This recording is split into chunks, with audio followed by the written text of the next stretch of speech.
چلو الحمدللہ والصلاة والسلام علی من لا نبی بعد۔ مرکزی جمعیت علماء اسلام پاکستان اور مرکز اہل حق شیرہ والا دروازہ لاہور موجودہ سیاسی خلفشار کو ناپسندیدگی کی نگاہ سے دیکھتے ہیں۔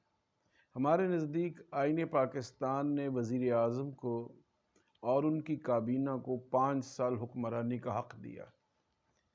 اب وہ کامیاب ہوں یا ناکام، اس کا فیصلہ کسی اور نے نہیں کرنا بلکہ ووٹرز نے کرنا، اور اس لیے یہ تحریک عدم اعتماد، اس سے سیاسی خلفشار اور بڑھے گا اور پولرائزیشن، لوگوں کے درمیان میں دوریاں اور لڑائیاں، یہ ملک کو نقصان دیں گی۔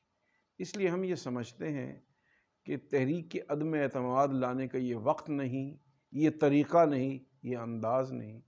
ہمیں عمران خان صاحب کو پورے 5 سال تک حکمرانی کا موقع دینا چاہیے، اور ابھی بلدیاتی انتخابات آ رہے ہیں، اس کے لیے محنت کرنی چاہیے، اور بلدیاتی انتخابات کے بعد صوبائی اسمبلیوں کے انتخابات بھی ہوں، قومی اسمبلی کے بھی انتخابات ہوں۔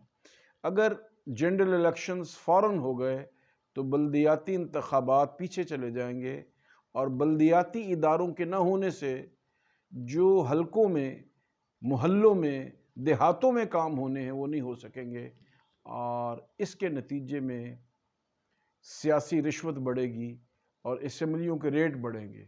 اس کا فائدہ سیاستدانوں یا چند گھروں کو ہوگا، عوام کو نہیں ہوگا۔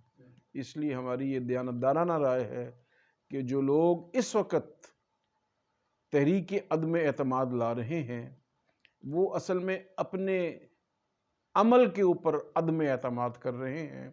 ہمیں ان تمام چیزوں سے باز رہنا چاہیے۔ یہ میری رائے ہے، اللہ ہمیں اس پہ عمل کی توفیق عطا۔